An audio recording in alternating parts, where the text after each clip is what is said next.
Hello, everyone. Welcome back to Dr. Pai's Astrology channel. And I hope you guys are all doing well. I'm today back with Aditya ji and Sandeep ji. Hello. And we are back here to discuss new topic. I mean, we're not very new, but like to talk about it, synastry with other planets and how the energies work. So I would like to welcome Aditya. Thank you. Thanks, everyone. Thank you, Sandeep. Thank you, Navji. It's again an opportunity for to talk about synastry. Uh, just let me introduce before talking about synastry about why do we come on this earth. Little bit my pessimistic reaction I will give, and then probably uh, we'll talk about why synastry topics will be it's important. First of all, um, I, I do get sometimes clients and they always talk, okay, I have this problem, I have that problems. Everyone is surrounded with some or the other problems. Again, in the midst of this coronavirus pandemic, everyone is having a lot of problems. Yeah, okay. So, and I say, and they're always depressed because as you know, if anyone who comes to an astrologer, it's not like everything is going smooth and steady and fine and dandy and such people will never come. Only people with problems, they approach astrologers. And so I had a client few months back and she was like, oh, I have this problem, that problem, and continuous list of all the problems. And then I said, see, first of all, to imagine that we don't have any problems in this world is not correct. Why we have come here, I feel that this whatever anyone can say to make anyone happy and to be have positive attitude, earth is a good place, this life is beautiful, all that blah blah blah you can talk about. But eventually we have come here to exhaust our karmas. And I feel that the earth is nothing but a big jail where ourselves doesn't know that this is a jail. Who is the jailer and all, we don't know. And a jail, a prisoner comes for his past actions. So we also come here for our past actions. And then we live here for 10 years, 20 years, 50 years, 70 years, 100 years, whatever. Different people have different lifespan. Similarly, in jail, some people live for a few months, some people live for a few years, some people live for many, many years. And once that term is over, they go away. Correct.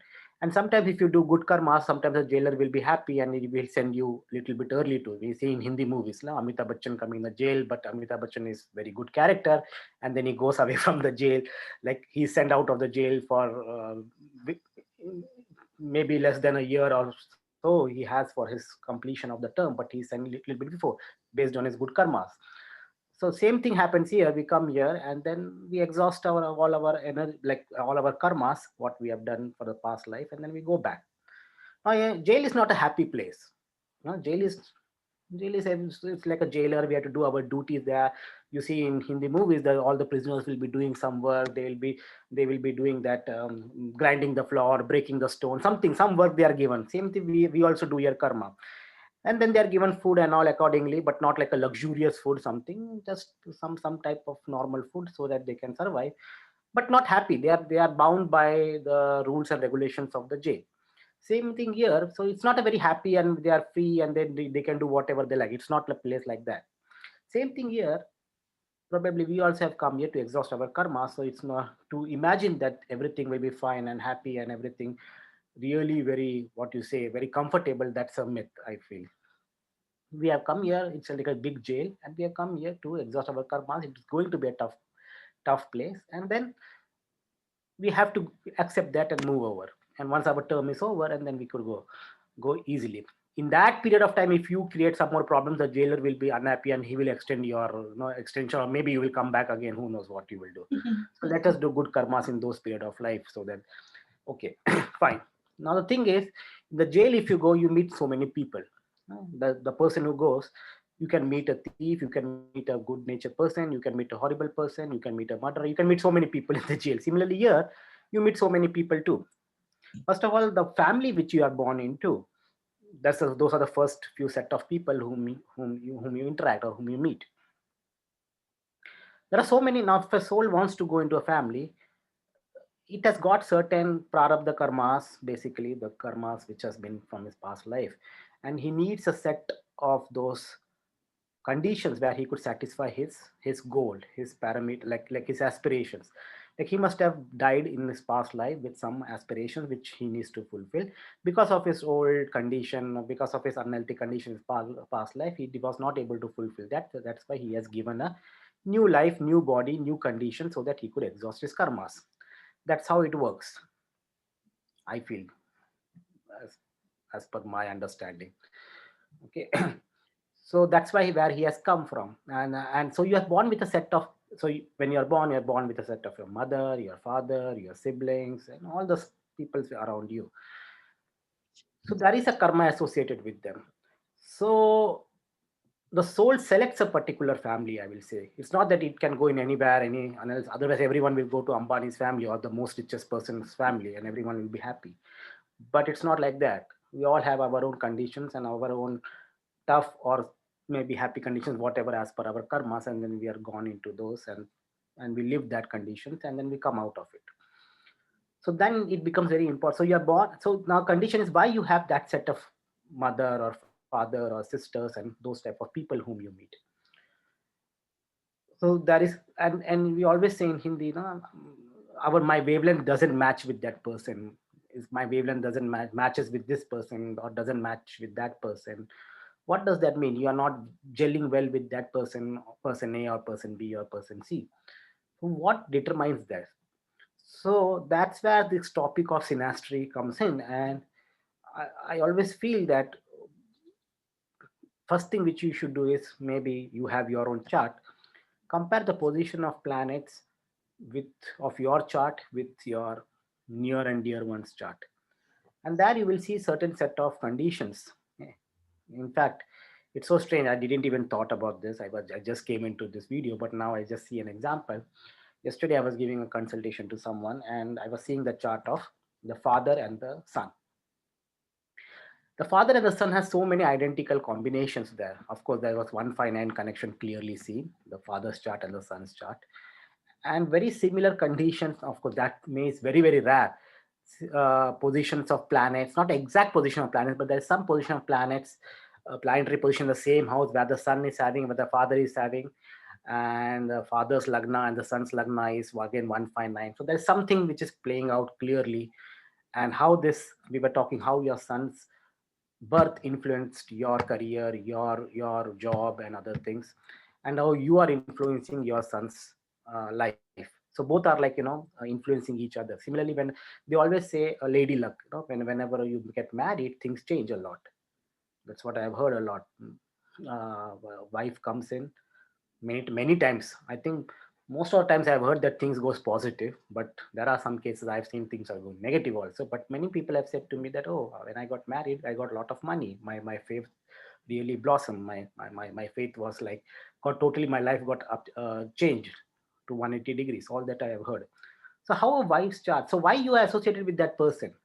She came into the life of yours, and then you got more into money, or more, maybe your life got changed in a better way or in a worst way. Hardly I've heard about people who are not gone well, but that's only like, maybe 10-20% of the case. Mostly 80% of the time they say, when I married, things got changed initially for the beginning part. Later I don't know what happens later, that's a different story. But anyway, for the beginning part, I think marriage always makes them rich, or something happens to good happens to them. So that's where the term lady luck. So something happened, and then you have children. For example, after marriage you get children.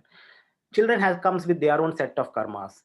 And if a child's horoscope has got a better position of planets, where they have supposed to have enjoy all the benefits, now the child has come into your family, that means how he or she will get benefits. Once the father has to have that much, or the mother has to have that much good conditions at home for the child to enjoy the benefits. So in that way they also get benefit. So having certain set of wife or children or even parents influences your life, and you influence their life. It's like a group of people, it's like a group of people influencing each other and going towards a common goal, something like that. So that's where the synastry comes into picture. Why you are associated, think about this, why you are associated with this kind of soul for mother or father or sister or brother or wife or children or whatever. There is a certain set of combination happening in your chart with your near and dear one's chart. It can be sometimes positive, it can be sometimes negative. Both things can happen. So do not get emotional, or what you say, do not get too happy or too depressed when you see some negative things or when you see some positive things. It's nothing to do with that. There is some karma with them. You have to come, you have to exhaust it, and you have to go on your way. That's all. Mm. So that's where synastry comes. Great, Now I guess Sandeep will elaborate a little bit more on that.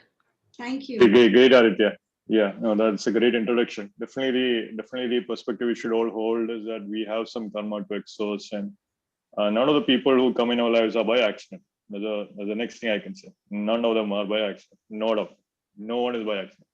In fact, they say, I remember one instance when someone was telling me, this person was inquiring me about Vedic astrology, and I had to tell them, everyone you choose in your life was someone you actually chose before you actually took this birth also. You decided, okay, at this point you'll be meeting someone, at the end of the point you'll be meeting someone, and so forth. And then this guy was like, really, like, are you saying I chose the horrible wife whom I had to divorce, I chose my horrible, business partner and all that. Are you telling me all that? So yeah, essentially that's what it is.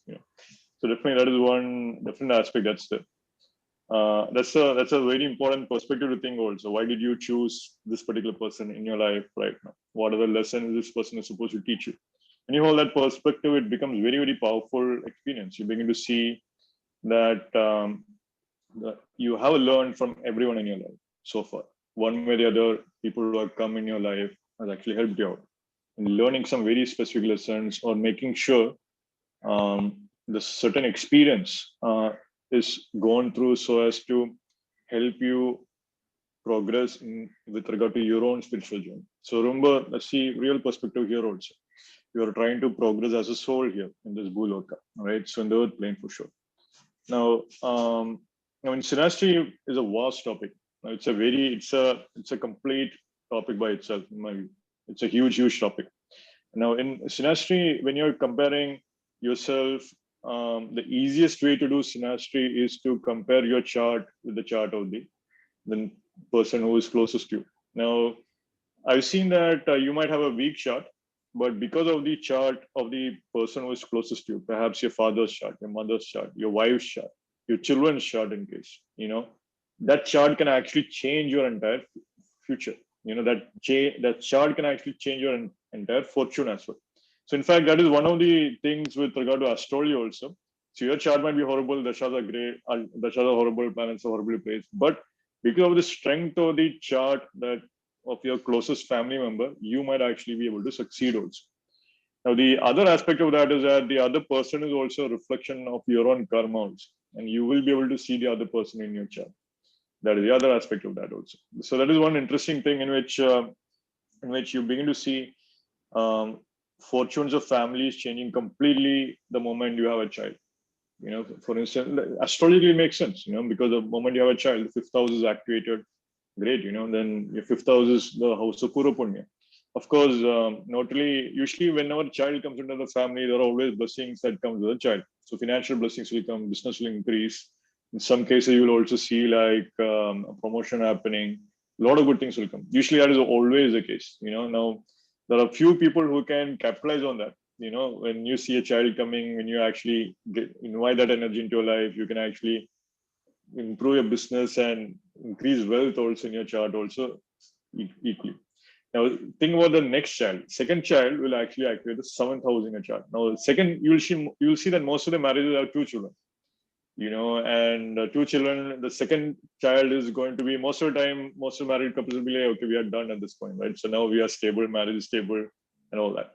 Now, rarely I've seen one chart, well, few more people at least, when they have benefics and stuff in the ninth house, and when they go for the third child, especially when you have very good planets like benefics, exalted planets, all that. I know the one chart I can think about right now, Cancer ascendant with exalted Venus in the ninth house.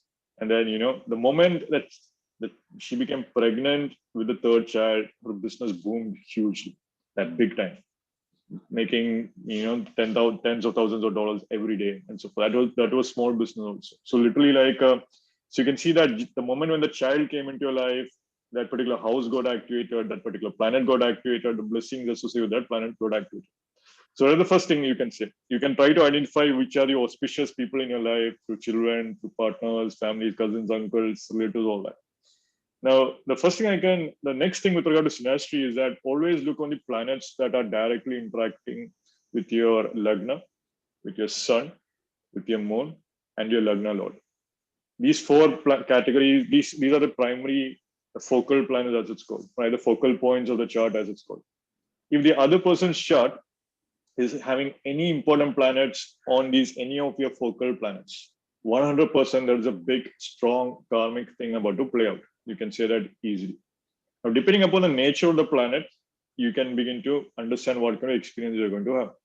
Now, usually with couples, with married couples, I've seen one of the luminaries are always involved either with the ascendant or the other luminary planets in your chart. So usually, for instance, you will have sun of the man's chart or moon of the man's chart upon the ascendant of a woman's chart. Now that is a common thing I've seen, and moon of the woman's chart upon the um, upon the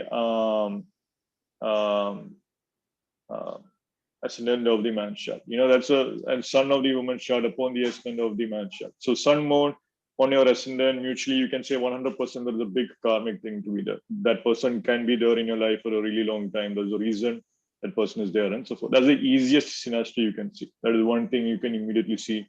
And 100% that person's presence will actually impact your life very positively. There'll be very good experiences that you'll have.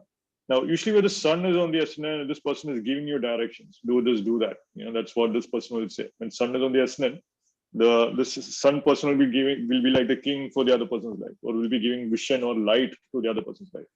That is one thing you'll begin to see. Whereas moon on the ascendant, that's a very supportive role. And that's what usually you'll find in most of the relationships also. When moon is on the ascendant, the person is offering you a supportive role. So like you are going through a challenge, you say something, the person reflects, and then you feel much more supported and nurtured by the other person.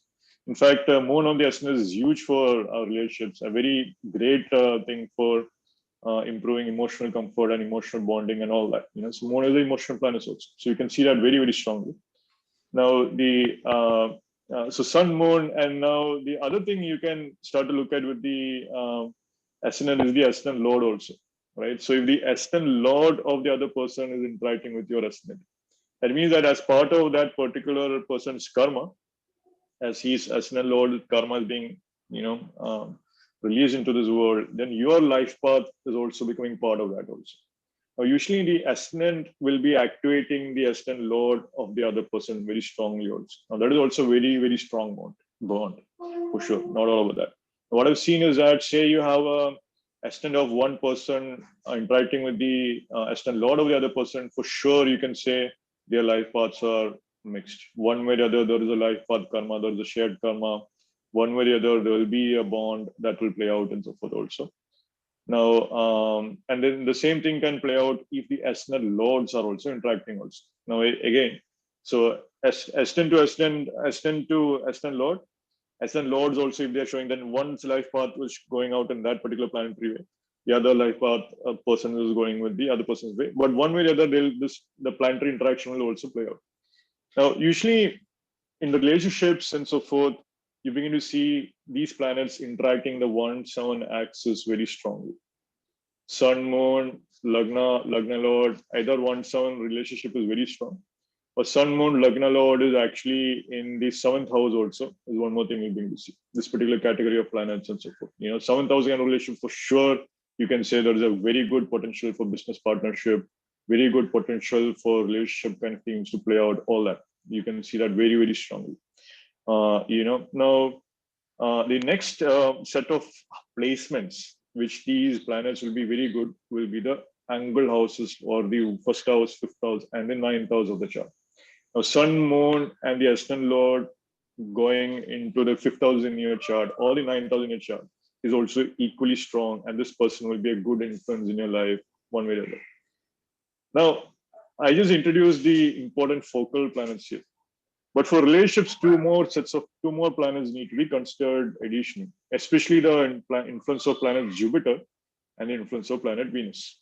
Now, Jupiter on the ascendant, if that is happening one way or the other, it will work out. It doesn't matter. You have a big problem, you have big arguments, everything is completely. It's like you'll break up your marriage tomorrow. But just because of the influence of Jupiter on the ascendant, or Jupiter's influence upon the luminaries also, Jupiter interacting with the sun, Jupiter interacting with the moon, one way or the other, that Jupiter is one planet that is capable of saving that particular relation. That is one thing you can actually see. So if one person, Jupiter is interacting with the other person's ascendant, sun or moon, those are very, very powerful things. Now, Jupiter is a planet that will always give. Jupiter is a planet that will always nurture also. Jupiter likes the other person to grow.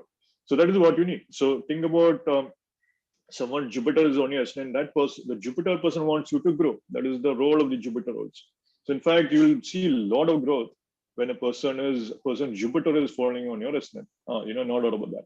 Now, if this person Jupiter is falling on your moon, then this person will nurture your emotional growth also. You will feel that each time you are interacting with the Jupiter person is helping you to grow emotionally.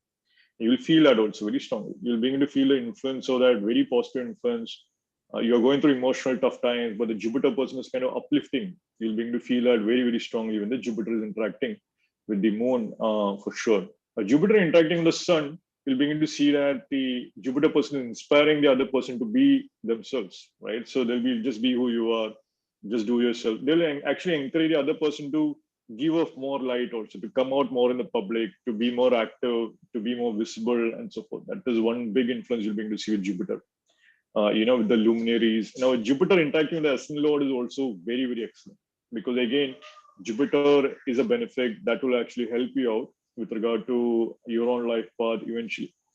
Now, the other important planet with regard to relationship is actually Venus. Now, Venus in the first house, seventh house in your chart, Venus interacting with moon is great. Now, Venus with sun is literally, in Western astrology, they literally say that Venus interacting with sun is literally soulmate kind of relationship. That's what they say. So like your one person's sun is with the other person's Venus, immediately there's a strong bond, because sun is also the Atma. Remember that sun is also the Atma, and Venus is the planet of relationship also. So your Atma can actually feel like there is a person with whom you can bond. Now, but remember, in Vedic astrology, the sun Venus thing is called as a combustion. The sun person could be too dominant upon the Venus person also, and that's a problem. So in some cases, you might see that sun Venus conjunction, one person's energy is too strong and the other person is like, I'm just trying to enjoy some music here, why you're making a big deal out of it, right? That's a sun Venus kind of thing going on, but then definitely I've seen that because of this link, because of sun being linked with the Atma, you can actually connect that sun's energy, and you can see that Venus energy of the other person will actually interact with your own soul in a deep way also. That's the other thing. So remember, any planets interacting with the sun, moon, and your Lagna and Lagna Lord are always important also. Now, Venus interacting with Jupiter is excellent again. Though there'll be this, you could say, let me get back to Venus with moon first. Now, Venus with moon is very, very perfect for relationship. I cannot say that enough. Anytime someone's moon is interacting with the other person's Venus, I've seen that there is a very comfort with regard to the emotional sharing. So usually when you're in a relationship, you share your emotions, right? So you're sharing your intimate emotions very strongly. So for this point to happen, when you begin to have a Venus kind of thing, Venus is like, okay, let's have some good fun. Let's actually take it easy. Let's approach it in a nice way, beautiful way and all that. And moon finally finds support in sharing that emotional kind of thing also. So I've seen that moon-Venus interactions are very natural bond with regard to relationship. That's a very, very strong thing, very excellent for relationships and partnerships and so forth. So there is very natural bonding that will play out very, very easily. In fact, they say that after marriage, the growth will actually happen stronger with moon-Venus interaction. With sun-Venus interaction, it is distant. Okay, you'll get married. That connection is already there. One way or the other, that come out, play out. Moon-Venus, it will become stronger once the bond is official. So that is one thing you can actually see with moon-Venus interaction. The Lagna Lord and Venus interaction is also very, very important thing. Now, Lagna Lord is showing that this is your life path planet, and the planet will show your life path. And if Venus of the other person or any important planet of the other person is interacting with the Lagna Lord, you can see there is a life path kind of karma which you might share. Now, if Venus is interacting, for sure there is a marriage karma or a relationship karma that can play out with the Lagna Lord and so forth. So these Jupiter and Venus are very, very important. like I said, Jupiter is one planet that can save the marriage, in my view. If Jupiter or one person is actually interacting or aspecting the seventh house or the ascendant, 100% you will begin to see a big one way or the other is luck thing happening. One way or the other is a guru coming in. Someone gives you good advice because of which that is actually improving the marriage. All that you begin to see that aspect very strongly. Now, I have not spoken anything about the nodes or the malefics, right? So if I spoke about the benefics, right? Jupiter, Venus, and so forth. Of course, one benefic that is left out is Mercury. Now, usually when Mercury is interacting with any planet, Mercury is a very active planet. He wants to talk, he wants to know. So you'll begin to see that it's very good for communication, excellent for doing things together, excellent for shared activities. Mercury person will always tell you a number. If someone is Mercury interacting with your moon, you will see that Mercury will be like, okay, I need this by this time or this number, this much money and so forth. Mercury person loves all that kind of talk of numbers. You'll begin to see that. So number kind of thing is much more easier for a Mercury person to talk. And then if Mercury is interacting with the sun, the numbers or the information you get from the Mercury person is actually helping your own soul to grow. You'll feel that very strongly. If Mercury is interacting with your moon, you'll begin to feel that information is actually supporting your emotional growth very strongly. If Mercury is interacting with your Lagna node, again, you're seeing that information or that simple chit chat with the person is actually helping out to grow very easily also. I cannot say that enough. Now, one big thing you have to remember, one interaction you have to remember that is very positive with regard to Mercury is that of Jupiter and Mercury interaction also. Remember, Jupiter actually adopted Buddha, as his own child. So whenever Jupiter and Mercury interaction is also happening, there's a actual learning, actual growing kind of process that happens also just because of that story that happened between Guru and Buddha. So that's a big thing. And that is excellent for any kind of relationship, excellent for teaching. You feel like there is a shared spirituality kind of thing. There's a shared sense of topics that you feel you can interact with. Usually Jupiter, Mercury person will feel, okay, finally I'm meeting someone who is intelligent that I can talk with. But this person's intelligence is very high. Now, Mercury person will feel like that. But whereas the Jupiter person will feel, okay, finally I have someone with whom I can share my intelligence, with whom I can have a good conversation thing going on. So that is the other thing you'll see with Jupiter-Mercury interaction. But Mercury is one planet that is supposed to give the results of the planet it is with. So say it is with malefics, right? So there will be some challenges there also. Now let me get into the whole challenging aspects of synastry right now with looking at the challenging planets interaction and so forth. Now, whatever logic I said here with regard to luminaries and benefics, the same similar kind of logic is again applicable to the malefics, but with a malefic flavor. So if Saturn or one person is falling on top of your Lagna, 100% you will say that, there will be some big karmic thing that you will share with that person. One way or the other, there will be a karmic thing. There is some karma, one way or the other, that will play out. It won't be easy, it will be tough, but you'll have to work with. Now, Saturn is one planet that is very patient. Saturn is like, okay, let's work it out. Let's take 1 year. Okay, sure, let's take 2 years. You'll see that kind of energy also. Now, in fact, Saturn person will actually cause delays in your life. 100% that will also happen. Now, this is not bad. This is not the good. It's just what it is. Right? It's just the way it is also. That's the other thing going on. So remember that Saturn as a planet is now Saturn can give you stable marriages. Not a problem with that. Saturn can give you very stable relationships, someone whom you can depend upon when you are going through hard times for sure. When Saturn is interacting with the ascendant, with your moon, with your sun, with your Lagna Lord, one way or the other, there is a theme of stability. Now, usually the stability comes when you're mature. Now, this is the thing I've seen. So Saturn before 36 years of age and Saturn after 36 years of age is completely different. You're talking to two different kind of planets. When Saturn before 36 years of age, when you're young and you're interacting with the Saturn of the other person, this person not mature, is not stable, completely lazy, completely there is nothing going on. 36 years later, suddenly the person has completely become disciplined, is stable, settled, and then it can work out. So usually when Saturn is interacting with the Lagna, usually that's a 6-year thing that plays. Either the person has to become stable or that person has to become mature. And then at that point, your relationship actually improves. That is one thing I see. Now, this can be not only the person who is carrying the Saturn energy, this can also mean your own Saturn energy also. Now, the other person needn't be 36 years.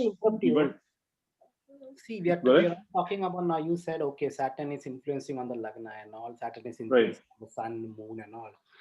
But at this point, I want to clarify. Suppose sometimes it may not be influencing on the position of planet, for example, but That's opposite. right. Yeah. Saturn is not influencing Exactly. the Lagna. Saturn of another person Yeah. is not influencing the Lagna, but the Saturn of the other person is influencing the point opposite to the Lagna. So what then, or any points opposite to the planetary Yeah. positions you have. Right. So does that work too, or how is it? Yeah. 100%. So what you're saying is Saturn on the Lagna or Saturn on the seventh house. 100% there is a relationship or a shared partnership kind of karma there. You might have to do things together. Saturn in the seventh house for sure. Saturn in the first house. Now, there is also this concept of moon Lagna also, right? So Saturn on the moon or Saturn in the seventh house from the moon is also equivalent. You can begin to see that. Now, in fact, seventh house from Venus is considered as very important for marriage. Any planet, all the sun luminaries from the seventh house of Venus is also one more thing you can see as becoming very important also. Why any planets there, seventh house from your Venus, you have the other person's planet there. One way or the other, a relationship kind of karma can also play out very, very strongly. Again, now Saturn on the seventh house from Venus is very good because that's a stable relationship, stable thing, all that. Saturn seventh house from Moon is also good. Okay, the emotional Moon person will see that okay, here is someone with whom I can share my emotions for a long term. Okay, this is emotion. I can depend upon this person's emotion and so forth very strongly. You can see that, right? That's one thing you can see. Now Saturn upon the Sun, though, now you have a different problem. Now this is a specific Saturn-Sun problem. Sun is a planet that's brilliant. That's like gives over so that let's do this, I'll do that. These are my goals, I'll do that, all that. Big courageous kind of king planet, right? Royal planet. And Saturn now is a planet of servant. Saturn is like, okay, you know what? Let's not do it. Let's pessimist. Okay, what is your order, right? So Sun Saturn conjunction, even though it's great, the Sun person will have to give the command. Now that might be a challenge when if the Sun is that of the woman, you could say, or the feminine kind of gender, you could say, because females in general they want to be the feminine. They want to relax into the femininity within the relationships, because that's why Moon Venus of a woman is when it's enhanced by the man Jupiter, man's Sun. That's great, But when it's the opposite, suddenly the woman feels like she needs to be the man in the relationship because her Sun is being stimulated and she has to bring in the action. She has to be given the commands, the Saturn and so forth. That's a big thing you begin to see. So Sun Saturn kind of thing will bring challenges. Now Saturn one way or the other will have challenges, but it depends upon your karma. But the good thing is that the challenge usually happens up to the point of maturity. After that, you begin to realize that person has taught you what is some important boundaries that you need to have in your place. 100% the Saturn person will teach you about boundaries. 100% the Saturn person will actually help you to understand what are some really long-term goals. Saturn person will actually be very good for long-term stability and support. But if you're not mature or stable or that having those strong boundaries yourself, then of course you will feel some initial challenges from the Saturn person for sure. Now the biggest thing in synastry, in my opinion, is the link between Ketu, is the link between nodes. That's the biggest thing I've seen. Like of course I mentioned the luminaries and all that, but then whenever there is a Rahu Ketu interaction with the first house or the seventh house, there's a relationship that has been going on for multiple lifetimes. Rahu or 1-7 axis on your first house, and the Rahu Ketu in the 1-7 axis, Rahu Ketu in the 1-7 axis from your moon, Rahu Ketu 1-7 axis from the sun. 100% this is a relationship that has been going on for multiple lifetimes. This soul has been there for you with multiple lifetimes. That I can say for sure. No doubt about that. Now, usually the problem again with the Rahu and Ketu is also that there is a maturity kind of problem. Usually Rahu is a problem that wants to do planet that wants to do things that are wild, that are crazy, that are big and ambitious and so forth. So usually with someone's Rahu is interacting with your first house or the seventh house, this person will be like, okay, let's get married tomorrow, right? And then turns out that it's just like a whole puff of smoke. There's nothing solid behind that. That's when Saturn kind of thing becomes very easy. You can see that Saturn is stable, is reliable, and all that. But Rahu at the same time says, let's do this, let's do that, but nothing happens in the end. And that will happen. Now, usually this can be a maturity of Rahu kind of thing also. Rahu has to mature at least to 42 to 44 years of age when Rahu matures. At that point, then this person is saying, let's do this, let's do that, then it will actually work. Now, usually Rahu interactions are really karmic interactions. I cannot say this enough. Rahu only one person's Lagna can actually one way or the other will inspire the other person to achieve big goals. And that is always a positive thing in my opinion, in my view. Rahu interacting with the Lagna is always great. Rahu interacting with the seventh house is also great. Now, big thing I can also say is that Rahu interacting with the moon is also great. Now, usually Rahu interaction with moon is what you will begin to see as a real obsession or obsessive kind of tendencies. That's something I can say. You become obsessed about someone. You like this person so much. Rahu is with moon. Now, same thing with Ketu interacting with the moon also. Now what happens with Ketu interaction with moon? Ketu interaction with moon is slightly problematic in my view, because Rahu is like the unfulfilled Shakti and so forth, right? Unfulfilled desires in this lifetime. When Rahu is directly interacting with the moon, the other person's moon is helping this Rahu to grow again emotionally. So it's almost the Rahu person.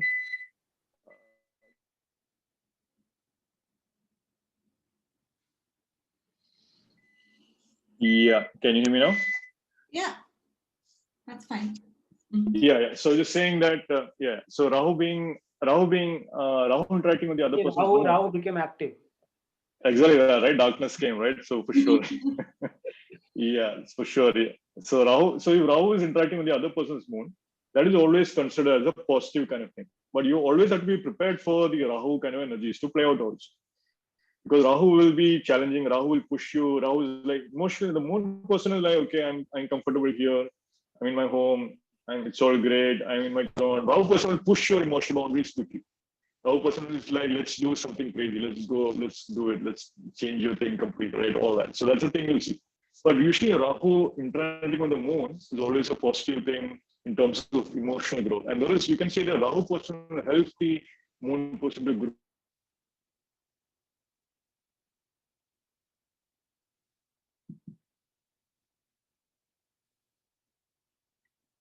It's getting frozen, right?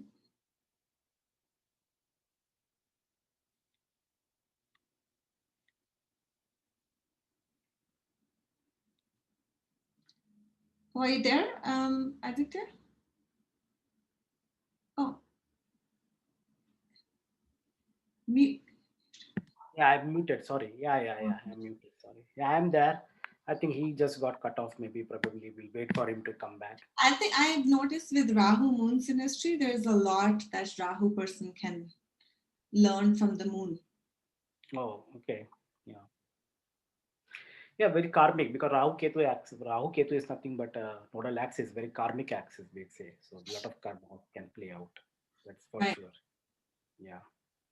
So I guess I could see Sandeep back. Hi, Sandeep. Are you? Oh, he's mute. He's trying to maybe. Okay. Yeah. The other thing what I've noticed is probably, but till that time he comes back. Maybe. I don't know. Just try to look the charts of some actors whom you like the most. Right. Or also why you like Okay. the actress. Right. That also there will be some chemistry playing there too. Like That's another chart. your own chart and then their chart synastry. Yes. Oh, that's interesting. Sorry, Sandeep, go ahead. I was just talking. Yeah. No. That's Again, because I've done that some analysis for some actress whom I like. I'm comfortable with their acting and all. So I said, let me see why I'm got attracted to that particular actor or actress, and then I see that there is definitely some combination. Yeah. So that's another very important. Yeah. Maybe after research project, any individual can take that and try to see them. Of course, the actor's chart and time and everything you have to know. So that's one thing. Right. Yeah, I was saying that when you see Rahu moon synastry, there's a lot the Rahu can learn from the moon person.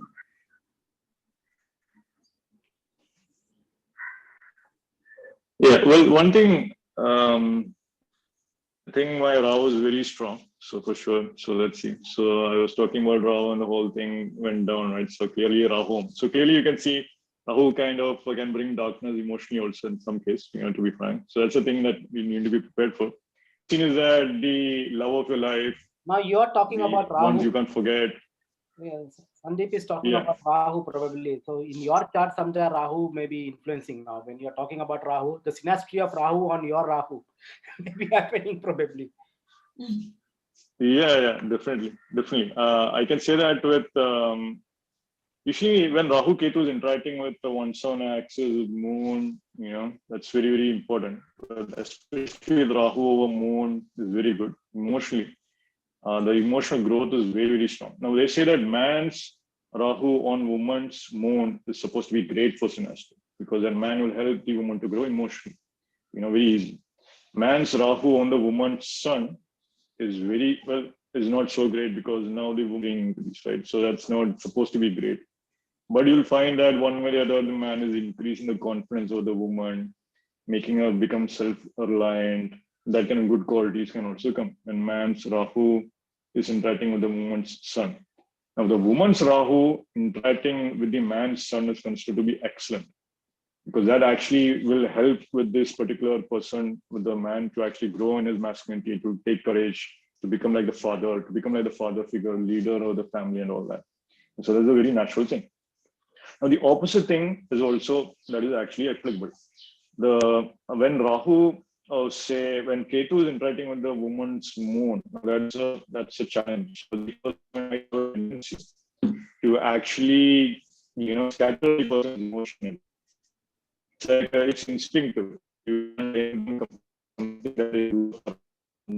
Some circumstance they grew up around, subconscious kind of thing. Their subconscious have a tendency to scatter the other person's emotions away. So that is a Ketu interaction. However, the same thing with Ketu with Sun also. Sandeep, can you repeat it again because you were cutting, I guess.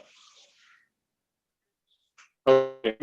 So I'll just say it like this. So when Ketu is interacting with the so I think when Ketu is interacting with the Sun, right? That's what I was saying. Yeah. Let's see. So I was saying that when Ketu is interacting with Sun, there are some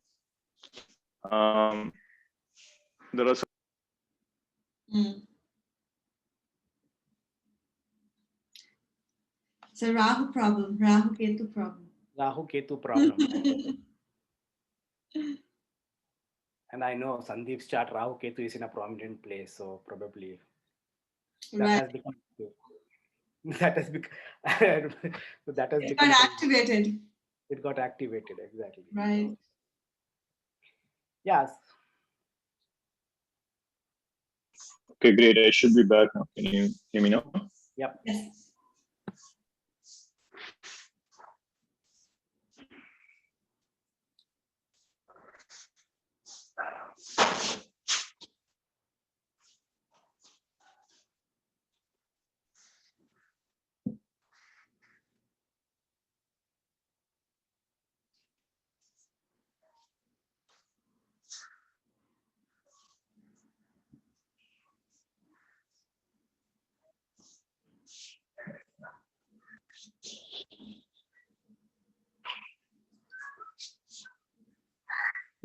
I think there's some problems still going on, I guess, from Sandeep's side.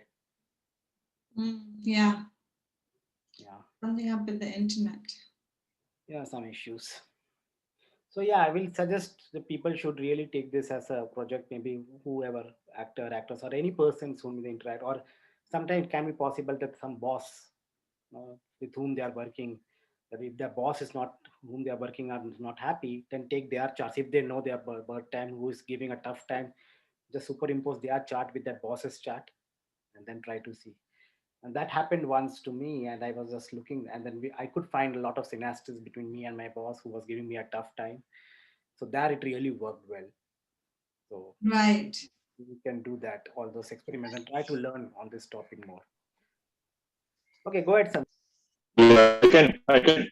Yeah, so no, that's a great point, Aditya, because with Ketu and Sun for sure, Rahu Ketu with Sun kind of thing, usually there is an already a link happening with your boss with Rahu, Ketu and Sun, or the boss's Sun will be interacting with your chart anyways. That is expected. That is 100% you can say that. The same thing, like I was saying that with if the woman's Ketu is interacting with the man's Sun, usually that is considered as a there is a subconscious thing which can play out, which can kind of reduce the energy demand. But remember that it is just one factor the person has to be aware about. You have to look at it in or the other benefit influences or the other challenges and so forth. Right? It's not never going to be perfect. So I was just saying that, you might not get a perfect kind of thing. So you might have one negative thing, but remember that you might have other benefit things and other positive things and so forth. So always focus on the positives for sure with the synastry, but recognize the potential for the negativity also exists. Very important. So that's a big thing with synastry also. If you know something challenging is there, then you can work on the positive thing. Yeah, that's one thing there. Is my voice audible? Is it coming through okay at least? Yeah, it's better. Is it true? Is it true they say that if man's sun is over woman's Ketu, it's better than woman's sun over man's Ketu? Well, usually the traditional view is that man's sun is better.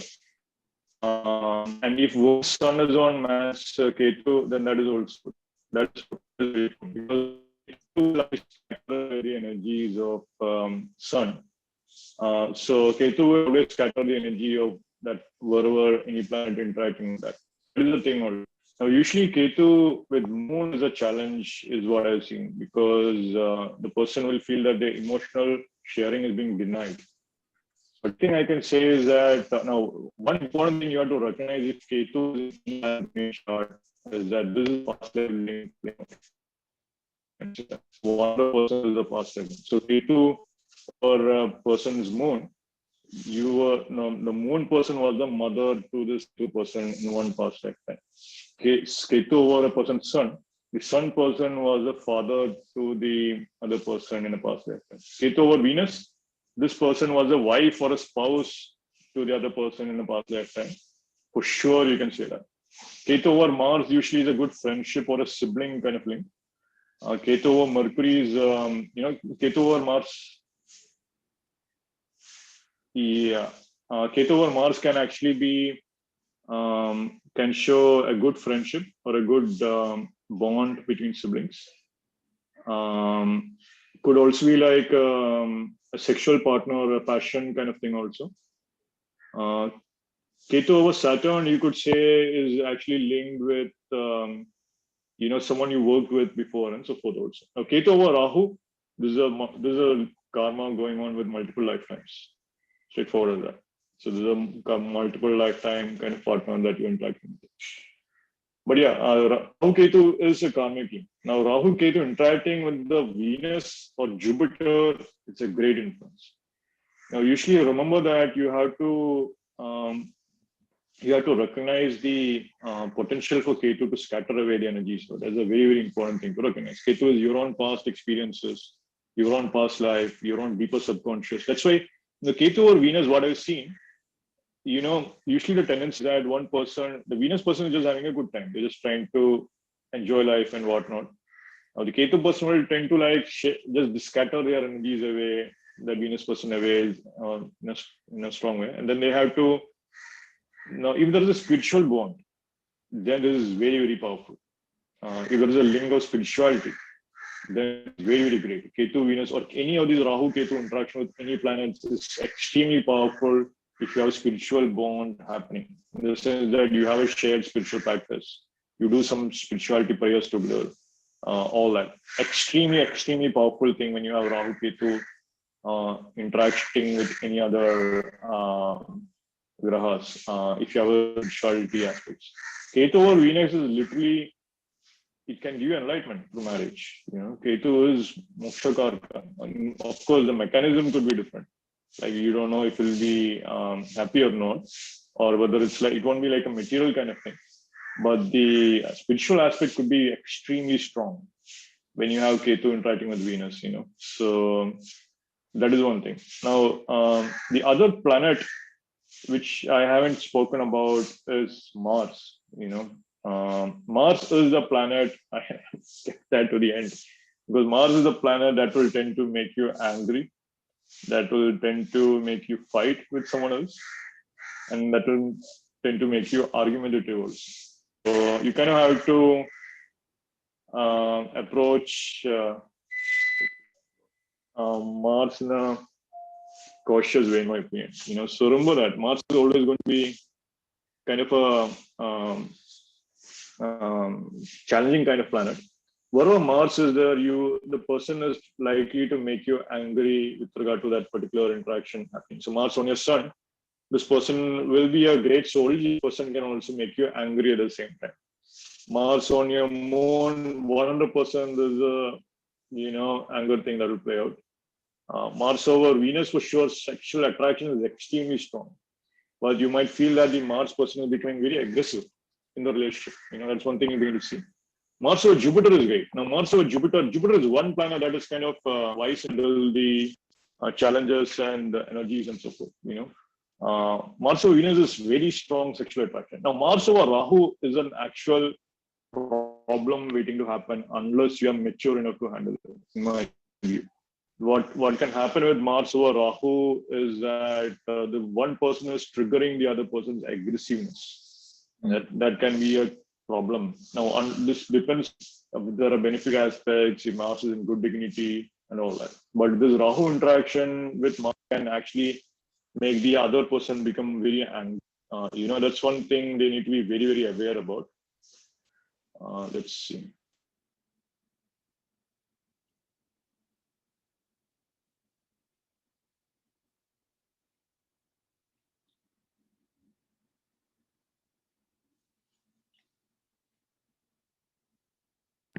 How about Mars over Ketu? So now probably he has raised. Yeah, go ahead, Sandeep. Yeah, no, I changed my internet connection. My power has come back, so great. So hopefully you can hear me now better. What about Mars over Ketu? Mars over Ketu, you can say that this is a past life friend. This is a past life sexual partner you have had. This is someone who was an enemy or whom you fought with in a past lifetime. You can say that with Mars over Ketu. Because and many times I will say that what happened was my own personal experience with this Synastris, where I had problem with one of my ex-boss, and position of planets were like, he had exact degrees. Somehow I did ask him about his birthday, and where I had my Mars, he had his Ketu, exactly same degrees, same degree wise. And then moreover, with all this, of course, there were many other planets too, very near to his position of Ketu. So my Mars over his Ketu, and the Rahu was transiting over that point. And that all was Rahu, Mars, Ketu, and it was like, Yeah. So Ketu over Mars, Mars will any interaction with your Mars by the other person's planet, of the other person's Mars interacting with any of your planet, 100% there is an anger coming. 100%. Now you have to learn the transits. Moreover, that combination. Exactly. Yeah. There is this combination. Person is born with a chart. You are born with a chart, and the planets are intersecting at some point. And then whenever there are certain transits happening over that point, first of all, the planets are overlapping, and then transits are happening. And that's another adding fuel to the fire. No doubt. So that's that's a very good point, Aditya. Now, here's the thing, right? Now, what is the advantage of getting the right person or having the right friend and all that? Okay, you know that Jupiter is on, say you are Taurus Lagna. Taurus is where Rahu is right now. Now, you have, that Jupiter, which is the 11th lord in the first house, is great for you with regard to wealth. You know that. Now, say you find out someone whose Jupiter is actually in Taurus. Say you actually end up marrying that particular person. It's almost like you don't have to wait for Jupiter to be in Taurus, but as long as that person is there in your life, you can say that, that person is always going to give you wealth, money, gains, recognition, support, nurturing, all that will come as it's like permanent Jupiter in transit in your life, permanent Jupiter in Taurus in your life. That is the advantage of Synastry in my view. Now, this particular thing which I shared is a very powerful idea. If you use this effectively, you can understand the positive influences which you can gain from the other person very, very easily. But then when you understand the negative influence, like I said, the whole thing with negative thing, you can see even the omens of my voice went down, all that dark, all that, right? So pure thing. 100% when you begin to recognize that the challenging kind of karma every person will have their good side and their bad side. And focusing on the good side is going to be extremely important when you're dealing with someone. Recognize that they might have some challenges. They might have karmic challenges still coming from past lifetimes. But if you can work upon controlling the negative influences through understanding it, What are the potential things? And now you can actually shift the energies of the negative influence also very easily. So say you can now, in fact, one big thing in synastry is this thing of Manglik and all that, right? So for instance, Manglik dosh is a different kind of dosh. I mean, it's a big thing going on anyways in marriage and all that.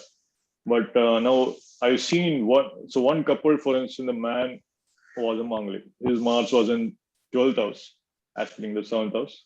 The woman was not a Manglik. And then, then I had to explain to the man that you have an aggression that is kind of high compared to the woman who can actually handle that kind of aggression. So you kind of have to work out that energy of that excess Mars. You're doing additional workout, you're spending more time in the gym, you're doing some boxing. And then that aggression and excess Mars energy is calmed down. And then now you can be in a positive relationship with this woman who is great and so forth, that's the other side of it. So remember that if you do have this challenging energy interaction, you can always let go of it or find out creative ways to remove it also. Now, Rahu over Sun will definitely, that person can pump up your ego, so you have to watch out for that. Am I becoming too egotistic? Am I becoming blinded by my ego, right? Rahu over Moon is like, am I just becoming too emotional and comfort? Am I emotionally being obsessive about this person is one thing, right? So that emotional kind of thing. This is a healthy emotional obsession, right? Rahu Venus, am I just being attracted to this person for a good time because of his wealth, money, luxuries, and all that? Is that a thing that I'm looking for, right? So that kind of thing. Rahu Jupiter, am I just interacting with this person for this wealth, again, knowledge, or children, or so forth, right? That kind of thing. Am I interacting because I like his kids more than others? I like his family more. I like his religion more, or something like that, right? Now, Rahu was Saturn. But there are two planets that are exception as far as Rahu interaction is concerned. One is Saturn, other is Jupiter. Jupiter can control the other person's Rahu. So you'll find that the Rahu person is kind of crazy, whereas Jupiter person will calm the other Rahu person. You do this, do that, and that will kind of thing happen very easy. Same thing can happen with Saturn one person upon the Rahu, the other person. Usually that translates to this is a very good work relationship that can actually work out very easy. One person is coming up with great ideas, the Saturn person is bringing some real structure and discipline into their life and so forth also. So that is something I've really seen working.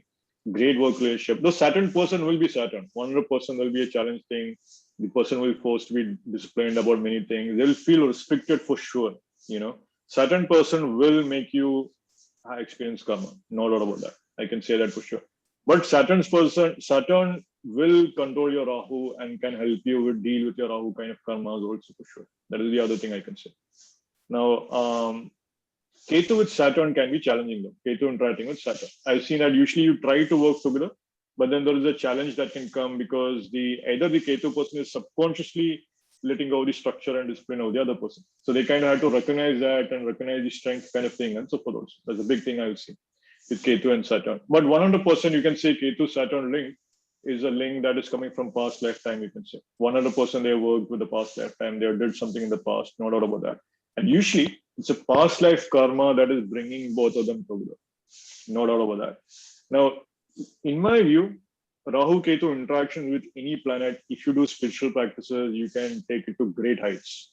Now, Ketu over Venus, literally you might be able to get blessings of a goddess. That too, goddess from the higher moksha, a goddess who can give you moksha. Ketu with Sun, there's a pure Shaivite Shiva kind of blessing that will play out. Ketu over Mercury or Jupiter, there could be a Vaishnavite or a Ganesha kind of thing going on. Ketu over Moon can be a Krishna thing or Shiva also, or Devi even. Ketu over Mars, this is like you could say Rahu Ketu over Mars is definitely a goddess Kali kind of practice and support that is needed.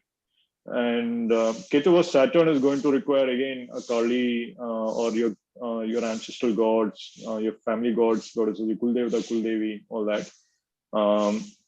Now remember that of all these influences, Jupiter is one planet that is always great. Like I said, Jupiter over Rahu Ketu, the Jupiter person will be intelligent enough to handle the Rahu Ketu of the other person. That is the thing you will bring to see. Jupiter is one big positive in all the thing I can say. That is one planet that is keen on improving relationships. Now the other factor is also, if Venus is interacting also, then at least the person is there. But usually Ketu over Venus, this is a past life link. Unless you do a spiritual practice, I've seen challenges there.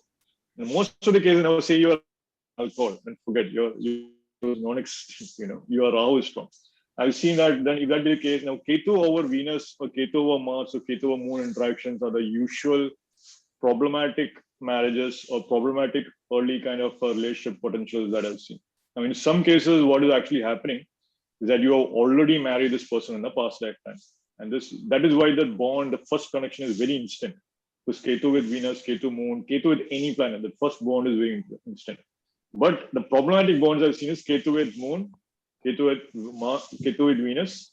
For sure, I've seen that if there is a relationship kind of thing going on, if you try to develop a relationship, then one way or the other there'll be some obstacle that will play out and that might not play out. In fact, Ketu with Venus can actually not make you married to the person, or there'll be some kind of distance that will play out. Now, usually with Ketu with Venus or Ketu with Moon, the long distance thing is great. You're talking with one person who's in the other country, great. All that is great. The moment you are together, suddenly other problems are up. That's the other thing. That's the thing going on with Rahu Ketu interactions usually, the long distance kind of karma and all that. Usually when sun interaction is happening, sun or moon interaction is happening, the physical presence of the other person is going to be very, very important. That is one thing I can definitely say also. Sun moon in the first one sun axis, only when you are with the other person, then that person's moon is something you're experiencing. At least you have to see the other person. That is one thing I will say. That's one thing with the sun and moon interaction for sure. But Ketu, what I've seen with usually in some cases, some very few instances when I had to say, I don't think this proposal will work out for you. I do think other kind of thing will play out in which some obstacles will come for your marriage. Is a Ketu interacting with the Venus of the other person's chart. So exactly, astrologically, you can see this is a past link. You fulfilled your karma already in past lifetime. So this lifetime that might not play out. But usually what happens is that when you are going through emotional challenges, you are going through emotional turmoil, then someone from the past will actually be there, come for you briefly, come in your life briefly. They'll give you some support and they will go also as soon as that part is over also. So that's a Ketu kind of interaction that usually plays out. Used to be that, so this is one thing I've seen, Ketu interacting with the Venus for sure. I've seen there could be some challenges, at least in that relationship to consummate or so. Now, doesn't mean that you can't get married. If there is a spiritual practice, 100%, like I said, Ketu Venus is super great. You do some goddess sadhana, extremely powerful. I cannot say that enough. But, for ordinary things, if you're not willing to do the spiritual work, there might be challenges there. Of course, the other aspect is, I've seen that usually with Ketu interactions, only when one person's Ketu has matured, either Ketu matures at 44 years of age or 48 years of age, the same thing with regard to maturity, which I described for Rahu and Saturn, it is also equally applicable to Ketu. So then in some cases, I've seen again, Ketu interacting with Venus in the chart, one person's Ketu interacting with Venus, then I had to tell them this relationship will only work only if the other person is 48 years of age. And then, it turns out that he was 49 years of age. It will work, right? That kind of thing. So you begin to see that kind of thing also. Now I talked about the basic synastry of planets. Now, with regard to relationships, I have to emphasize that you also have to bring in the seventh lord of either charts into the analysis also. What is the seventh lord of the chart doing? What planet is that in your chart? What is that particular planet doing in the other person's chart? Now, this is also one more thing I can say. In addition to the Jupiter, Venus, Sun, Moon interacting with the one sun axis, Rahu, Ketu also one sun axis. If the seventh lord of the other person is directly interacting with your first house or the seventh house, then there's a positive relationship kind of thing that can play out. That is one thing I can say. There's a very, very positive relationship that can play out, because seventh lord of the person of the other person is literally on your ascendant. So this person can literally be your partner, your actual seventh lord, your actual partner. So that's a very great interaction. But the same logic of whatever I described so far, Rahu of the seventh lord is great. Rahu is your karma, unfulfilled desires. So that if that person's seventh lord is interacting with your Rahu, then great. So that means that your unfulfilled desire is actually helping the other person to get married also. That's one easy thing you can see with Rahu interacting with the seventh lord. Now, Ketu or the seventh lord is a problem. So again, like I said, this is a past life partner. So again, so if you depending upon your karma, depending upon your spiritual evolution or a shared sense of spiritual karma, only then will that Ketu or the seventh lord interaction work out. Now, what I've seen again is that if the Ketu is interacting, if Ketu is interacting with the seventh lord also with people who don't do spiritual practices, I've seen that marriage, there are some problems there. That's something I've seen for sure. So that's the next category in which I will say is a past life partner in your chart. I don't think this will work out in this lifetime kind of thing going on. That is something I've actually seen also. I see now, usually this problem again, if Ketu is mature, this is nullified. But if you're young, you're trying to get married, you're trying to find prospective, husbands or wives and so forth, that's when I've seen this play out. But of course, this doesn't mean that you're saying now, what is interesting is that in traditional marriages, like you see in India and so forth, many cases you will see this Ketu interacting with the seventh lord and so forth. So they, in traditional thing, you have a spiritual thing going on, you're marrying because of the community pressure, family pressure anyways, right? That's something you begin to see. You begin to see that anyways, so that's the thing going on. Usually in those things also, and then if there's a support of tradition, if there's support of the other people and support community and all that, then that marriage of the Ketu Venus kind of thing can sustain itself. Now, the other spiritual remedy for Ketu is actually worshipping Ganesha. Actually, if you make sure, okay, sure, someone's Ketu is interacting with your Venus or your seventh lord and so forth, then what you begin to see is that when you begin to worship Ganesha will make sure, okay, let me account your karma so that it is manageable by both of you.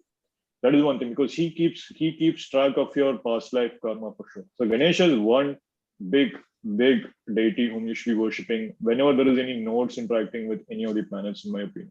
And when you do that, the easiest thing is that on Ganesh Chaturthi day, every year when Ganesh Chaturthi is happening, make that statue of Ganesha out of clay, do his puja for 10 days, and do his Visarjan on the 10th day from that of Ganesh Chaturthi.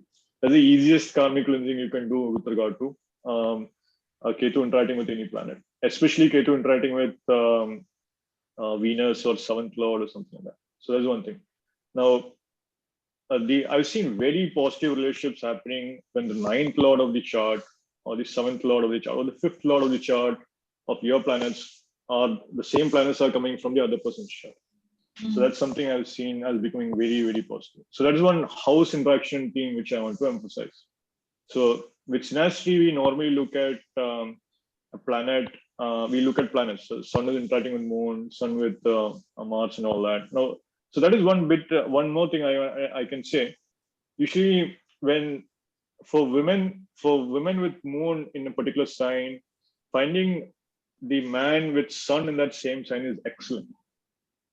So same thing in the vice versa also. When a man is having a sun in a particular sign, finding a woman with moon or Venus in that particular sign is very, very good. I cannot emphasize that enough. Excellent. That's the thing I've seen. The other thing, same thing, 1-7 axis also is very, very good. Now with relationships in general, you can analyze this book, Light on Relationships by Hardy Ford, gives a very simple technique in which you look at the cornerstone analysis, in which you basically look at the Lagna, Sun, Moon, and Venus, and you find out the relative house distance between all these 4 planets. So you find from your Sun in your chart how many signs away is the other person's Sun being placed. So if Sun to Sun is in 159 houses, or if they are in trines, then it's a harmonious thing, nothing to worry about. The personality will be a good match, the sun energy will be a good match. Say Sun to Sun is in square, 410 house distance. Then you can say it can work out, but it will require one person to become, when one person is taking the center stage, that is when one person is taking the 10th house role, the other person should be taking a 4th house kind of role, which is much more subdued kind of thing going on. So 4-10 relationship. So when one person is taking the center stage, the other person should be taking a back seat of sorts. That is a 4-10 relationship between the sun. Now 3-11 is very good friendship. 3-11 and 159 house distance is very good for relationship and marriage. There's good friendship that will happen and so forth. Now the challenging ones are basically the 2-12. 2-12 is like, so your sun is in Gemini, the other person's sun is in Taurus. So the Taurus sun person will feel like the other person is taking my money away. Now the Gemini sun will feel like, Taurus person is creating loss for me, because Taurus is 12th house from Gemini. Whereas the Taurus person will feel like the Gemini person is actually on here with me for my money and so forth. So usually you'll see 2-12 is a challenging kind of thing. So 2-12, you kind of have to handle it in with spirituality, with charity, improve sense of family connection, all that, with basically 2nd house and 12th house kind of remedies. So that is very important. And then the next category of house distance is that of 6-8 house distance between two planets. So say Sun is in Gemini and Sun is in Scorpio. Now 6-8 is, again, you have to recognize that 6th house kind of themes can play out. So there might be some unexpected problems, unexpected arguments that could play out. That is also one more thing to watch out for. And that's a big thing also. So 6th house kind of thing. There is this unexpected, you have to work out, you have to work with them, you have to do it and so forth. So the person who is feeling the other person's planet is going into his 6th house. So Sun and Gemini person will feel like the Scorpio Sun person is creating some kind of trouble, some kind of obstacles and so forth. Whereas the Scorpio Sun person will feel like the Gemini Sun person is giving unexpected kind of problems in his life. So, that because it's an 8th house kind of relationship happening with respect to Scorpio and Gemini. So there's unexpected thing. So I'm doing my own thing, then this person suddenly comes up and says something and the whole thing is ruined, right? That kind of thing. So it's like one of those things you begin to see in a 6-8 relationship. And this is something we'll have to work out. 6-8 and 2-12 kind of house distances between the planets, between the same planets, are very challenging. That's something I can say. That is requiring work. Usually it will require work for sure. Some kind of spiritual practice will have to happen. But usually it is, if you're young, you're looking for marriage and relationship, this kind of thing you'll begin to see a challenge there. Now this is between the same planets in the same chart. So Sun to Sun house distance, Moon to Moon house distance will actually show the emotional kind of thing going on. How is this emotional thing nurturing? Is there a friendship there? There is 3-11 Moon to Moon, friendship is there. 5-9 relationship is very harmonious. 4-10 relationship, okay, you can work. One person's emotion when it's taking center stage, I have to take back seat. When I'm giving my center stage, other person is taking back seat, that kind of thing. That's a 4-10. 6-8, yeah, this is emotional work. 100% that's emotional work. 2-12, okay, you know what? I feel emotionally we can't connect, but okay, that's fine. That's just the emotional part. Venus to Venus is the other thing also. Venus to Venus house distance can show what is a sense of relationship kind of thing going on. Again, Venus to Venus 5-9 relationship, great, very smooth, very harmonious. You go easy. 3-11, great friendship, a lot of networks and a lot of communication, traveling, all that. 4-10, again, one person's relationship thing is taking center stage, other person has to take a back seat. And vice versa. Now 6-8 is like this is relationship work. 100% of the relationship work going to happen. That you'll begin to see. And then 8 house also, the 8th house, like I said, same thing with as I mentioned before. 6-8, one person will feel like this person is disrupting my routines. The one person will feel like. But the 8th house person will say this person is suddenly giving me problems that I did not expect and so forth also, that kind of thing. And the final thing you look at for the cornerstone technique is that of the ascendant's house distance. So that is one more thing you can look at, in which if the ascendant houses are 5-9 relationship with each other, or 3-11 with each other, or 2-12 or 6-8 or 4-10 with each other. Usually ascendant thing is supportive. Now, in general, you can bring in, you can do the Gemini angle also in many cases. And the Gemini angle, the simplest thing I can say is if the Atma Karka of one person is the Dara Karka of the other person. That is one simplest thing that is out there, and some astrologers use.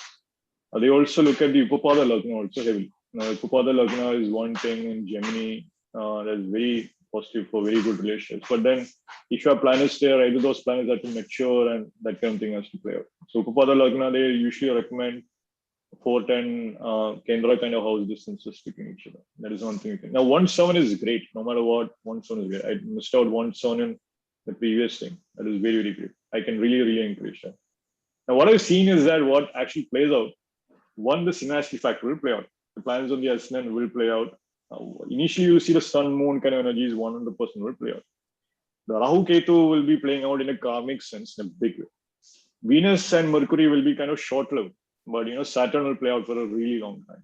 I can say that for sure. 100% the person Saturn will play out in a big way. Jupiter kind of energies will play out in a very expansive way, but it will be always a story that we'll share about this particular thing. You'll be able to see that kind of a Jupiter energy is a story which has been improved, intelligence kind of thing, a lesson which you'll learn from the other person. That's exactly how Jupiter thing will play out. Venus thing is like great. You had a great time. That's the Venus thing. Marriage kind of thing is great. Now, the other aspect also I have to add, find out the Mahadasha of the partner you are with also. So this is a research topic for me. It's as if like two different people. So your husband and wife, husband is running through Saturn Dasha. Wife is supposedly running through, let's say, Jupiter Dasha or whatnot. But because the husband is running Saturn Mahadasha, the wife Saturn in her chart will also be activated. I can say that for sure. That is the other thing. Mahadasha planets, you are running Jupiter Dasha, your partner is running Jupiter Dasha, you get married, great. Then one person suddenly becomes Saturn, then Dasha change, and then the partner is like, because Saturn person becomes like a Saturnian kind of energy, and Jupiter person is like naturally a boy and optimistic and that kind of thing. So when Dasha changes also, that can also actually change. So sometimes it is always beneficial to look at this synastry between the Mahadasha planets also. But Especially if it's possible. That's temporary, correct? For that. Yeah, that's temporary. Yeah, exactly. So every marriages will go through Mahadasha changes. So that's a temporary thing. So you always have to look. Thing which is like you said about all the synastries of planets and all the position of planets, look into that. Should we look into D9 also? And should we look D9? That's why I said synastry is a huge topic. One thing I can say is that D9, one most common thing what I've seen is that your partner's chart, one way or the other, will reflect your Navamsha chart. Some good things. Now, usually I've seen if your partner's Rahu Ketu is matching your D9 Rahu Ketu, that's a very strong karmic bond. 100% you can say that. If that partners, so many times you'll see partners having planets literally like you're in your D9 chart, and planets that are beneficial in your D9 chart. So now the same we did for the D1 chart, D1 to D1 synastry we did. What I usually do in relationship reading kind of thing, I look at D1 to the other person's D9. I look the same thing with the other person. So this person's D1 to the original person's D9. And then I look at the D9 to D9 thing also, very important. Now D1 to D1 will show you meet how it plays out. D9 to D9 synastry will show what actually happens after marriage, how things will go eventually. D9 is more important chart. As I go into my studies, I feel D9 is more important. For all definitely, no doubt. I was doing some analysis of Tribhagya Dasha and all too. Of course, different topic. But then D9 played a much important role. So sometimes I see D9 is giving literally much more powerful results than D1. Exactly, no doubt about that. Yeah. So after 36, whatever, I don't know. But D9, yeah, you can't really deny D9. No, in my opinion, no. Yeah. Now, what is interesting is that I've seen in some cases, D1 to D1 synastry is horrible. But D1 to D9 is fine. D9 to D9 is fine. So in this case, life after marriage gets better. I've seen that many times. So some astrologer will say, okay, I was once witnessed a case in which this boyfriend and girlfriend were kind of fighting with each other, and they were like, they really want to get married, but they were like, I don't know, we are fighting right now. I don't know if we will sustain at this point and so forth. And the astrologer basically said, this will get better after marriage and so forth. Now, basically what he was doing is that he was looking at the D9 to D9. And he saw very positive things going on there and so forth. Now, remember that D1 to D9, you already have a karma. Your D9 chart, superimpose of your D1 chart will show that. But the other person many times will enhance that D9 planets. Now, say you have Jupiter, say you have Venus or your seventh lord in any planet, any D9 Rashi. Say Venus is in Gemini, for instance, right, in D9 for you. You are much more likely to interact with people. That's the other set of synastry which you really need to be thinking about. So in the sense that, look at the other person's Rashi chart, if that moon or sun or ascendant or ascendant lord is interacting with Venus of your D9 position, the D9 position of your Venus. It's a slightly advanced topic, but like I said, you have to do that. You will begin to see big results from that one. Sorry, so you were saying that taking someone's D9 chart and overlaying another person's D1? Yes, that is, you have to do three kinds of overlaying. One is that you D1 to D1 overlaying. Second is that D9 of the other person to your D1 overlaying. And then finally the D9 of your chart to the D9 of the other chart. Now that is the final result, which is what Aditya was saying, that D9 is going to give you the final fruits of all your experience. So that is why D9 to D9 overlaying is very, very important. Now the question comes from okay, due to the time limit constraint and all that astrologer, if the charts comes to me and then I have to do all those things, not easy. So should we go for D9 to D9 and then pay attention to D1 to D9 and then pay attention least to D1 to D1? Or what do you suggest? So usually that's a good thing. What I would say is that look at the luminaries, at least do the luminary analysis for D1 to D1, D1 to D9, D9 to D9. That's the thing. Sun, Moon, Venus, Sun, Moon, Ascendant Lord, and add Venus to it also. Easiest thing I can see is that look at which is the strongest benefit there. That is one thing. In my opinion, I would say what I've seen is that if you emphasize the strengths of a relation, all relationships will have strengths, all relationships will have weaknesses. If you focus on the strengths, that is the easiest thing to go for. Now, look at the strongest planet in the D1, look at the D9 strongest planet, and then focus on that. That's something I can recommend in my opinion. That will be my recommendation. Look, focus on the strengths of the relationships, than the weaknesses. And then you'll begin to see that you are actually getting very, very good results. But the quickest thing I would say is that look at Rahu Ketu interaction. That's the thing I would say. Is the Rahu Ketu going to be positive or not? Now, Rahu is one way, that karma will play out with Rahu Ketu. The Rahu Ketu interaction is one thing I can say it can be important in my view. But easy, I mean, it's a lot. It's a lot of work when you do Synastry. That's why I said Synastry is huge. But good thing is that simplest thing I can say is that if you see that usually with the planet's placement in the D1 chart, it is eventually going towards this D9 position. So what Aditya said with regard to looking to the D9 is the most easiest solution in my opinion, in terms of seeing if the relationship will be sustainable long term or not. But normally what happens is that, okay, the intent is not marriage. The intent is just relationship. Okay, what's going on with this relationship, right? So it's usually D1 to D1 that usually plays out. And then eventually when you begin to see, okay, I'm deciding to get married and so forth. Now it's at that point, D9 to D9 interaction will have to be looked at in a big way. Not all about that. At that point, you definitely have to look at D9 to D9. Now, yeah, in my view, you should be looking at all divisional charts, But again, D9 is the least one, definitely the most important one of them all you have to be looking at. But then, so that will be my opinion on that. The quickest thing will be the D9 to D9. But at least you can try to find out the strongest planet in the D1 or the D9, which a strong focus on the positive of the relationship. Now, in most ordinary cases, when people are not even spiritual, they don't even do mantra, they don't even go to temples, right? So you will see this malefic kind of thing is usually a problematic thing. It won't work out for the long term and so forth. The malefic influence is a challenging thing, which I've seen would create actual challenges, which would create the breakers of relationships very easily and so forth also. But yeah, now usually now one thing I must add here, this should have been in the backdrop also. Now, usually many astrologers are using Kuta systems like Dashakuta, Ashtakuta and all that. And they did have this significance when in traditional cultures, they could be considered as becoming very important. But then I meet astrologers who completely say that, especially astrologers practicing the West, who say that the Kuta system does not work at all. They're questioning the whole Kuta system. Because in Kuta system, you're only looking at the compatibility Kuta between two moons. And you're making the whole prediction based on the emotional compatibility. But then nowadays, people are looking at Mars and Venus kind of thing. They're looking for attraction, looking for a spouse, partner, more than like a emotional kind of thing going on. So that's one thing you can see. So usually many times you begin to see this aspect where the Kuta system has to be questioned also. So again, kind of depends also that Kuta system needs to be evolved. But Synastry is one thing I've seen 100% that will work out. That is one technique in the relationship analysis I've seen one way or the other the Synastry will work out. That is something you can see for sure as working. That I can say for sure. But yeah,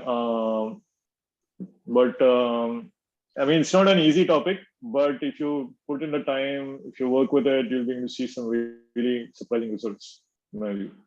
Then the real power is like what Aditya said, if you know one actor is a good influence in your chart, because you know his Synastry, his chart, his or her chart, writing into your chart, keep country with that actor's energy, keep country with that person's energy. Great thing that if you know a spiritual guru chart, right? Look at your guru's Synastry with your planets. You'll begin to see that you can actually see beneficial influence, spiritual energies coming away just because you bought a book from the guru. I cannot say that enough, right? So forget about guru. In today's life, we are worried about more about bosses, man. Come on. Yeah. So let's see. So bosses. Yeah, money. So money also, right? So money also. Which author's book should you buy? Which, if you know the birth chart of the guy who is giving you good advice, then you can give much more. You'll see it playing out also. Yeah. Synastry is very, very powerful in this day and age. That way. Whether this boss is going to help me in my future or not, or whether how I will be interacting. That's practically correct. We are all into job and all, and we, of course, once you are in the top notch of the company, then it's fine. But when you are there, most of us, I guess, will be like that. So check your bosses. Just in jokingly ask birthday and all, and just fix it. I think that's how I play the game probably, and then try to see Yeah. what will be, how much useful it will be, what synastries it will be. Just like in a party, and oh, what's your birth date? And generally people will say their birth date, but they won't say the year. But then just ask them about the year. Once you know their birth date, at least you don't know the time, but at least you can see the positions of planets of your boss or Yeah. someone with your Yeah. position of planets, because moon only will change, not much. Ascendant will change and the moon Yes. will change. But then most of the things Yes. you come to know, and at least a rough idea you will get it. That's what the game Yes. I play. Yes. So Yes. No I doubt. you Yeah. can do that. Right. Yeah, I can say that if you do that also, it is if you know the synastry I've seen, synastry will work 100%. That's one thing. Like I said, of all the relationship compatibility thing I've seen, synastry is one thing I've seen working consistently. Especially all this Ketu stuff and all that, 100%. You know, like I cannot say, I mean, Yeah. I yeah, love for synastry. sure. I just yeah, I've always overlaid people's chart and could see the influence according to that. Even with my guru Amma, like I really can see what you said about the synastry, her planets and my planet. I'm sure like it works. Yeah, yeah, definitely. Like usually, now one big, huge topic in synastry, which I barely scratched today, is like looking at the houses and house lords thing. I mentioned about the seventh lord briefly, but you can extend the same logic with the fifth lord, ninth lord, all that. So ninth lord is that of very significant with regard to guru. Ninth house in your chart is very much linked with spirituality and so forth. So planets in your ninth house from the other person's chart is very, very going to be very, very good. No doubt about that. You know, especially now you can expand with synastry with everything. You know, in my view, you needn't limit to just spouses and gurus and family. You can do it with everyone. You can see a lot of insights from that also. You'll begin to see a lot of gains also. Eventually, you'll begin to see some people when they come into life, they give you some, they say something. You will see that 100% synastry work out. Exactly what they said, you can see from the planets interacting with your chart, and then you can begin to understand a lot. Now, usually I've seen, like I said, this maturity is one factor I've seen creating a thing. Like, you know, when you're young, Rahu Ketu kind of thing, you know, it's initially challenging. Then Saturn has to mature, and then that kind of thing also I've seen. So there's a maturity factor there. Only exception I've seen is Ketu Venus. Like I said, Ketu Venus usually denies marriage. You know, like in a typical thing. But you know, there's a spiritual thing. I've seen that also working out. One person's Ketu on a other person's Venus. Because they were doing spiritual practices together, I can say that improved things for them and so forth also. But if So yeah, if the same person who has Ketu and Venus in synastry also has Venus with Rahu, will that balance it right. out? Yeah, definitely. Balance, yeah, definitely. Balancing thing will be play out. But you'll have to recognize that there is still that Ketu Venus influence that can play out. Ketu is usually what is the subconscious, the things which you grew up around, the culture you grew up around. Or there's something coming up instinctively within you, all that Ketu, the things you do headlessly, right?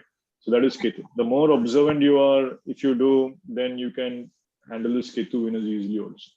Now, literally, like I said, Ketu Venus is very powerful for spirituality. Rahu Venus, any Rahu interaction with any planets, extremely.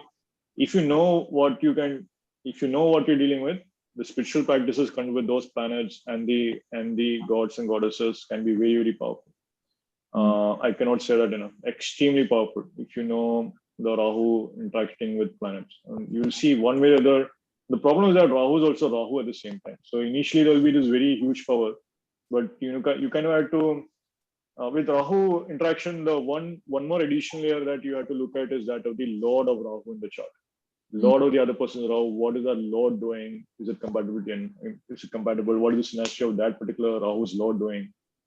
And then one big analysis is also to look at the lords of the houses also, like looking at the lord of the Venus in your chart, lord of the moon in your chart, that typical ascendant lord kind of thing, all that, right? That kind of a typical analysis is also one more layer you can add.